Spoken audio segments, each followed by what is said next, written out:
Hello મિત્રો, કેમ છો? મજામાં જ ને? તો મિત્રો, અત્યારે શ્રાવણ મહિનો ચાલે છે, તો આજે તમને ભાણવડની બાજુમાં ત્રિવેણી સંગમના કિનારે આવેલ ઇન્દ્રેશ્વર મહાદેવના દર્શન કરાવું છું મિત્રો. તો બન્યા રહેજો વિડીયોમાં. અને હા, સાથે સાથે નાનાજી અને જાનવી પણ આવે છે.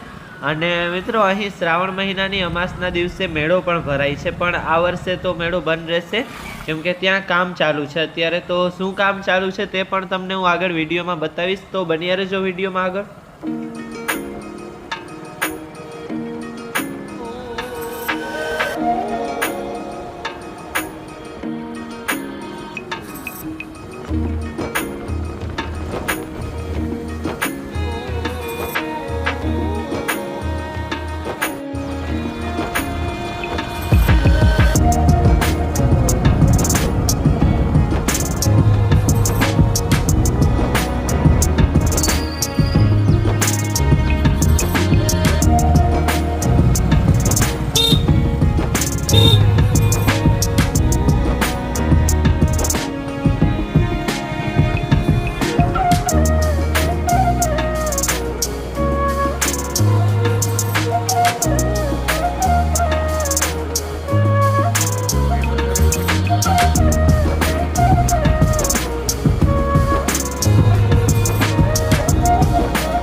શ્રાવણ મહિનો ચાલે છે, તો તમે જોઈ શકો છો લોકોની ભીડ પણ સારી એવી છે. વાહનો જોઈને જ તમે અંદાજો લગાવી શકો છો કે ઘણા લોકો છે આજે મહાદેવના મંદિરે.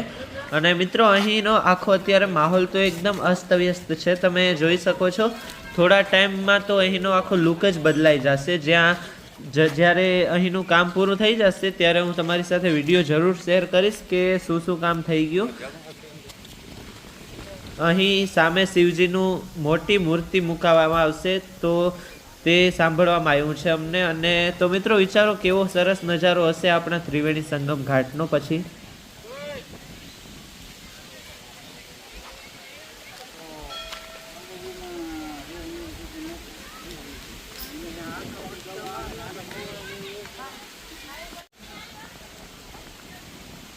બાકી અહીં ઘાટની બાજુમાં પણ જે પગથિયાને ઉખેરી નાખ્યા છે હતા, અને અહીં પણ કંઈક નવીન બનવા જઈ રહ્યું છે.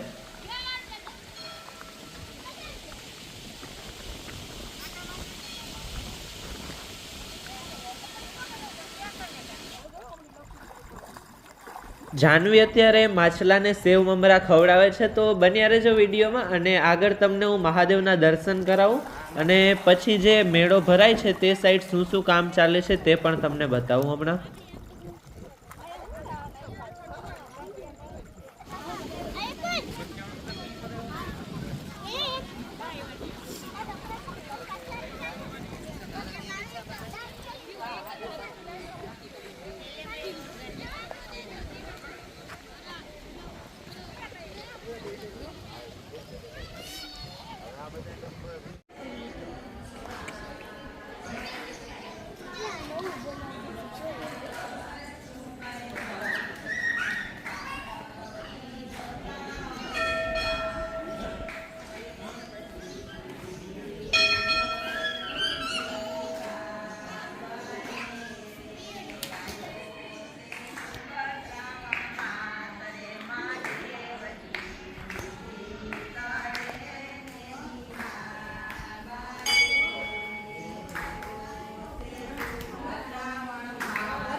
મિત્રો મહાદેવના દર્શન તો કરી લીધા છે અને હવે મંદિરની પાછળની બાજુ જ્યાં મેળો ભરાય છે તે બાજુ આટો મારીએ અને તમને બતાવું શું શું કામ ચાલે છે આ બાજુ.